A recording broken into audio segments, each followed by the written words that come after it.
Olá, meus caros, meu nome é David Aloz e este é mais um vídeo de Underdog Crew, um projeto inteiramente voltado para o powerlifting.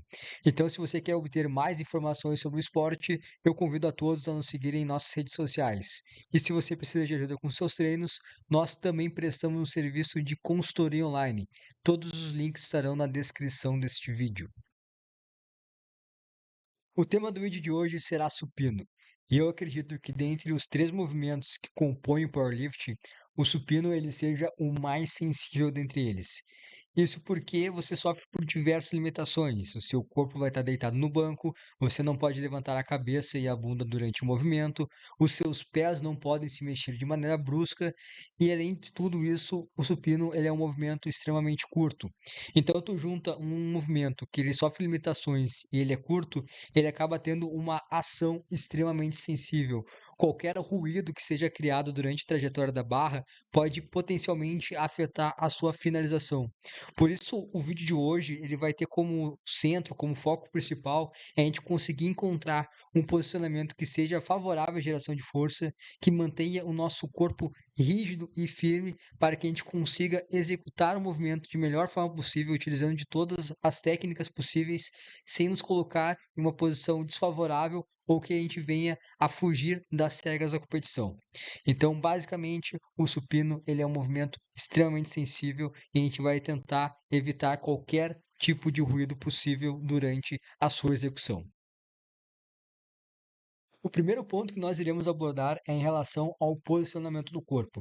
E quando falamos de posicionamento do corpo e supino, logo vem em mente o arco, né? Muitas pessoas têm um grande interesse em como melhorar seu arco, porque o maior arco acaba ocasionando uma menor amplitude no movimento. Isso pode potencialmente ajudar no acúmulo de carga. Só que isso depende bastante. Nem sempre o maior diminuição da amplitude vai acabar ajudando esse movimento se você não for estável o suficiente para conseguir gerar força.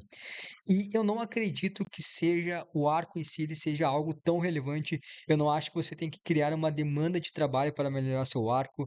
Potencialmente, quando você vai se tornando seu corpo mais estável na barra, quando você conseguir engajar maior os grupos musculares envolvidos na parte da estabilização do movimento, potencialmente o seu arco irá melhorar. Então eu não acho que seja necessário criar essa demanda de trabalho. Se for para gastar o teu tempo, que seja em executando mais supino, que seja executando algum tipo de acessório que possa haver ajudar durante o movimento. Então eu não vejo a necessidade de criar uma demanda, de fazer toda uma rotina ou algo específico para melhorar o seu arco, a não ser que você tenha tempo suficiente disponível, só que ainda assim eu não acho que seja um fator tão relevante assim. E é importante citar, tanto no supino, agachamento, quanto no levantamento terra, é importante que você não faça com que fatores periféricos se tornem extremamente importantes. Quando ele for realmente relevante, aí você começa a dar uma importância maior. Quando aquilo realmente for algo gritante, que você precise de fato melhorar aquilo para ajustar o teu movimento. Inicialmente, foque em coisas básicas, foque em coisas que realmente está faltando. Se está tudo bagunçado, fatores periféricos não fazem parte do tema principal. Vamos tentar primeiro ajustar a bagunça do movimento, tentar encontrar uma posição favorável e aí sim, com o tempo, a gente vai começar a incrementar fatores periféricos que podem, de certa forma, te auxiliar na execução do movimento. No arco da mesa, vamos voltar ali para a parte do posicionamento do corpo. A gente sempre vai tentar ali manter quatro focos, que é a retração e a depressão de escápulas, tentar um alinhamento adequado com a barra e também manter os membros inferiores contraídos. Quando tu for entrar, quando for ajustar o teu corpo ao banco, nunca tente fazer isso de uma maneira rápida. Não tenha pressa para fazer esse ajuste. Se o principal erro que tu pode ter é acabar despencando o corpo no banco ou simplesmente relaxando ele. Isso vai acabar prejudicando com que você consiga encontrar um melhor posicionamento. Então, sempre ali, ao encostar as costas no banco, tente abraçar ela com a região ali escapular, como se fosse realizar ali o início do movimento de uma remada. O posicionamento em relação ali à barra, o alinhamento, você sempre vai procurar uma altura da barra que ela não fique alta o suficiente para que você tenha que perder essa posição escapular, e jogando os ombros para cima, e também nem embaixo para que você já tenha que fazer uma força muito grande inicial para sacar a barra. É mais ou menos como se você fosse replicar o movimento do pull down. Em relação aos membros inferiores, Primeiramente ali, os pés. Não existe um posicionamento ideal, tá? Não existe uma posição que seja melhor. Você vai encontrar algo durante o tempo que seja mais confortável e que te ajude ali em relação ao leg drive, que é um assunto que a gente vai abordar um pouco mais para frente no vídeo. Mas uma dica inicial é que você mantenha o quadril acima do topo do joelho, que tu crie essa inclinação entre o quadril e o joelho. Isso potencialmente vai te favorecer não só pelo ajuste dos membros inferiores, mas também em coisas relacionadas posteriormente ao movimento e à posição do corpo. Quando for tocar a bunda no banco, vai ser a última parte, você vai preferir sacar a barra inicialmente e depois ir tocando aos poucos a bunda no banco. É que nem a parte escapular, você não vai querer simplesmente despencar ou simplesmente relaxar. Você vai ter que fazer de uma forma suave para que você mantenha a contração. Talvez com o tempo você venha se beneficiar tentando deixar cada vez mais ali a região escapular próxima da bunda ali, aumentando o seu arco e também tocando o mínimo da bunda possível no banco, dependendo da forma como você executa o movimento supino. Todos esses são ajustes que você vai fazer ao longo do tempo para encontrar algo mais confortável para ti. Mas o importante é sempre você manter um posicionamento na qual seja favorável ali, que você mantenha uma rigidez, que você mantenha uma firmeza, para que você acabe não ali mantendo o corpo ali mais suave, mais fofo e você acabe perdendo a posição durante a geração de força. Em relação à pegada da mão na barra, existem 2 tipos, que são os mais clássicos. Tu pode pegar um terceiro, um quarto, mas aí provavelmente será uma variação muito próxima desses 2. O primeiro deles é a pegada padrão, é aquela que qualquer pessoa, ao ter contato com o movimento, vai acabar usando, é aquela que vai deixar ali teu punho perpendicular à barra. E a segunda delas é a Bulldog, onde você vai ter ali uma rotação ali, você vai jogar o seu cotovelo para fora da barra e vai rotacionar a sua mão em direção de uma forma interna ali, jogando a mão para dentro e o cotovelo para fora.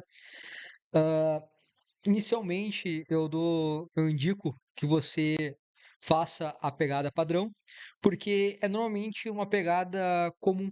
É normalmente a pegada que qualquer uma pessoa, quando for executar o supino, vai entrar na barra fazendo essa pegada. Dificilmente você vai ver uma pessoa fazendo a Bulldog, por exemplo. E eu não tô falando que para você iniciar com a padrão, porque a Bulldog ela é uma evolução. Você pode manter a padrão para sempre durante todo o tempo que você for executar supino. Não é que uma seja um nível avançado, não é que a Bulldog seja um nível avançado e a padrão seja um nível iniciante. Não, não tem nada a ver com isso. A pegada vai ser muito do conforto do que você vai sentir ao longo do tempo. Eu indico mais a padrão porque existem diversos pontos a serem ajustados durante a execução do supino para o iniciante e eu não acho que a pegada seja algo tão importante de ser martelado logo de início. Talvez, potencialmente no futuro, se for algo que venha a ser testado, que vale a pena ser testado, que potencialmente existe um ganho em relação a isso, talvez valha a pena fazer o teste, ver se realmente você se adapta, se realmente vai ser algo que você vai gerar algum tipo de benefício. Caso contrário, se mantenha onde você se sente confortável e onde seja mais favorável para a geração de força. Em relação ao distanciamento das mãos na barra, muitas pessoas vão ser levadas a crer que um distanciamento, uma pegada maior, vai te ajudar a acumular mais carga no seu supino, justamente por conta da diminuição da amplitude do movimento. Isso tem um ponto, tá? Uma menor amplitude talvez seja mais fácil com você que execute uma carga maior, mas isso só vale se você conseguir manter a estabilidade e você de fato tiver um posicionamento que contribui para a geração de força. Então, a posição, o distanciamento ideal para você é aquele no qual você se sinta mais confortável para executá-lo e no qual, no momento, você tenha uma geração de força maior, onde você se sinta mais forte no momento. Não adianta você forçar uma posição na qual você não se sente confortável, na qual você não vai conseguir manter uma constância no treino de supino, só para ter uma diminuição de amplitude. Primeiro, procure algo confortável e com o tempo você vai ajustando.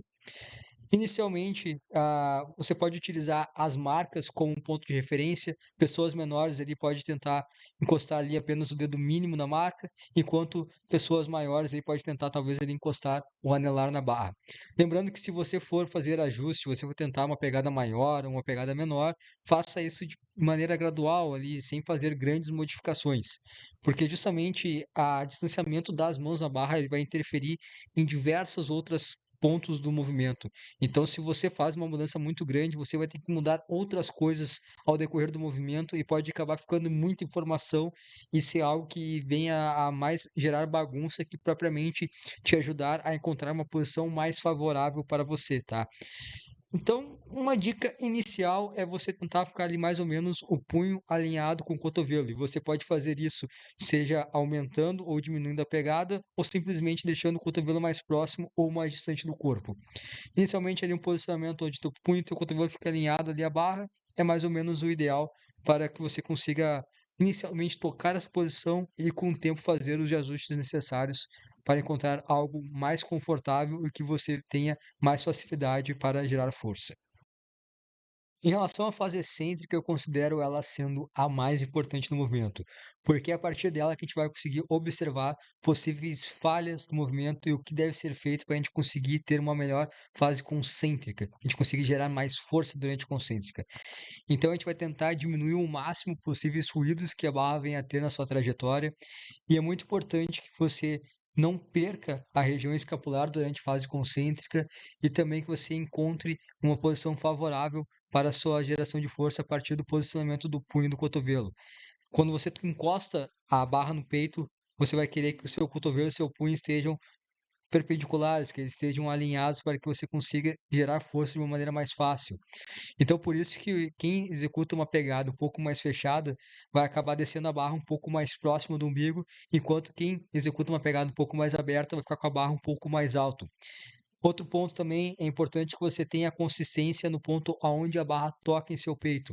Uma variação muito grande, se você faz ali um supino ali para mais de uma repetição e você sente que há uma variação muito grande, que você é inconsistente no ponto aonde a barra toca no seu peito, então provavelmente você precisa ajustar seu posicionamento, porque você precisa ter constância, você precisa que seja algo que você faça com frequência no mesmo ponto. Porque se existe uma diferença muito do ponto onde você toca a barra, provavelmente você tem muito ruído durante a fase excêntrica. Então a gente vai sempre tentar manter o menor possível ali ruídos durante a trajetória e que você seja o mais estável possível. Diferente do agachamento, do levantamento terra, o supino você terá 3 comandos para executar o movimento. O primeiro deles é o de start, que é onde você vai iniciar o movimento. O segundo deles, e o mais importante, é o de press, o que marca a diferenciação da fase excêntrica e da concêntrica. Você precisa encostar a barra no peito, estabilizar ela, e aí sim o juiz vai dar o comando de press e você vai poder empurrar ela novamente. E depois você vai ter o comando de hack, que é para guardar a barra. Sobre encostar a barra no peito, você vai ter duas formas clássicas de fazer isso. A primeira delas é o soft touch, onde você vai manter mais a pressão da barra nas suas mãos, então você não vai deixar com que a barra afunde seu peito. Ela é boa porque você vai ter uma menor diminuição você vai ter uma menos ruído durante o seu movimento, porque você vai estar com o controle do peso da barra, então dificilmente você vai ter uma interferência muito grande.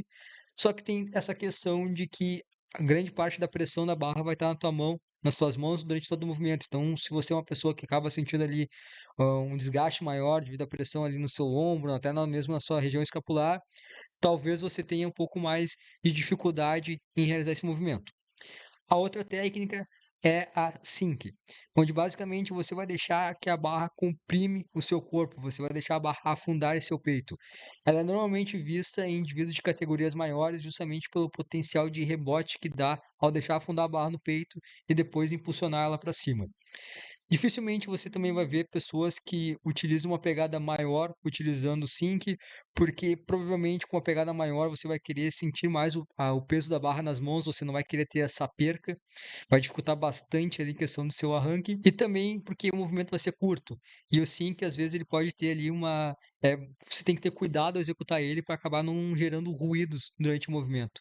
Então você precisa utilizar ele de uma maneira que essa perda de tensão, essa perda quando você comprime a barra no corpo, para que você não perca como a barra e acaba gerando um tipo de ruído. Por isso que você não vai relaxar o corpo, você vai deixar a barra comprimir no seu peito e aí sim você vai realizar o movimento. Nunca relaxando totalmente o corpo, mas sim deixando que a barra comprime e você perca um pouco da pressão da barra nas mãos.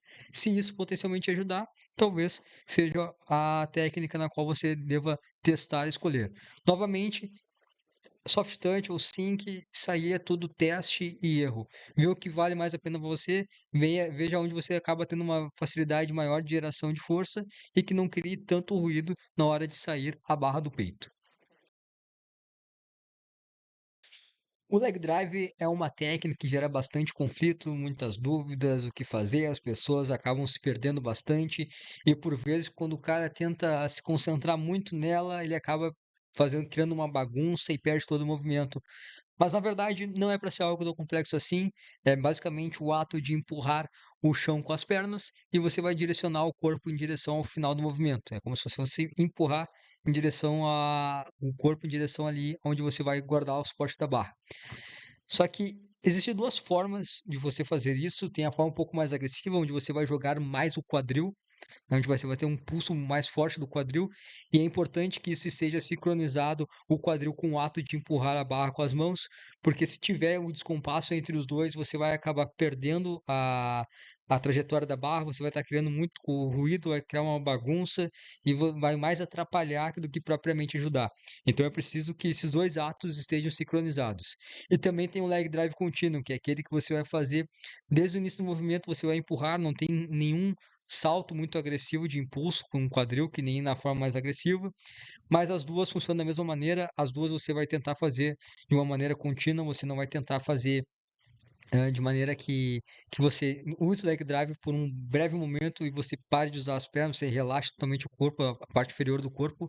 Não, você sempre vai tentar se manter contraído para que você encerre o movimento utilizando também a força das pernas. Só que é importante com que você não crie nenhum tipo de bagunça enquanto estiver realizando o leg drive, tá? Ele tem que estar sempre sincronizado com o ato de empurrar a barra com as mãos.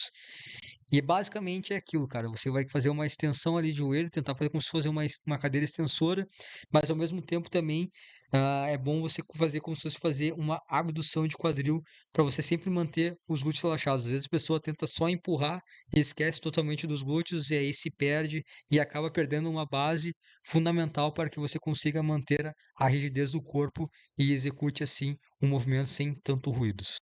E por fim, agora só temos que empurrar a barra do peito. Novamente, como eu falei anteriormente, eu considero a fase excêntrica como sendo a mais importante. Então, se durante a fase concêntrica, se durante o ato de empurrar a barra no peito você estiver perdendo algo, é provável que você esteja deixando passar alguma coisa ali da fase excêntrica. Revise todos os passos, vê o que você está perdendo, se você simplesmente está numa posição um pouco favorável para a geração de força, se você está perdendo a rigidez do corpo, enfim, algo está acontecendo de errado ali. E muito do que acontece errado na fase concêntrica é pelas pessoas se desesperarem ao realizarem um supino. Vou tentar simplesmente se livrar da barra. Você não vai se livrar da barra, você vai executar o movimento. Quando você tenta se livrar da barra, você vai perder a região escapular, o leg drive vai entrar em descompasso com o ato de empurrar a barra, enfim, você vai criar uma bagunça e você vai acabar perdendo o movimento. É importante que durante a fase concêntrica você alinhe toda a excêntrica e durante a concêntrica você se mantenha firme, calmo para realizar o movimento. Você não vai tentar se desesperar e acabar criando algum tipo de ruído. Se está criando algum tipo de ruído, é um problema, porque como eu disse desde o princípio, o supino ele é um movimento extremamente sensível. Então é importante que você sempre mantenha a calma e faça cada passo de uma vez. Só que obviamente tudo isso de uma maneira fluida. Você não vai pensar passo a passo. Você simplesmente vai realizá-lo. Por isso que talvez o supino seja um movimento que você se dê melhor com uma melhor frequência. Você precisa executá-lo, executá-lo, executá-lo. Como melhorar o supino? Simplesmente fazendo mais e mais e mais supino, tendo uma técnica sólida e assim você vai ter uma maior facilidade para gerar força e concluir o movimento sem criar tantos ruídos. Por hoje era isso, esse era o vídeo de supino. Qualquer dúvida, sugestão ou crítica, deixe nos comentários, é muito importante para nós. A gente está começando agora com esse projeto, então qualquer coisa que venha a agregar é de extrema importância. Nós pretendemos aí seguir com esse projeto ao longo do tempo, porque a gente realmente quer fazer algo que seja benéfico para a comunidade do powerlifting. Então não nos deixe seguir. Se precisar de ajuda com seus treinos, nós também temos nosso serviço de consultoria. Como eu disse no início do vídeo, tudo está na descrição, é só ir lá dar uma olhada que a gente está pronto para ajudá-lo da melhor forma possível. Então, beleza aí? Valeu!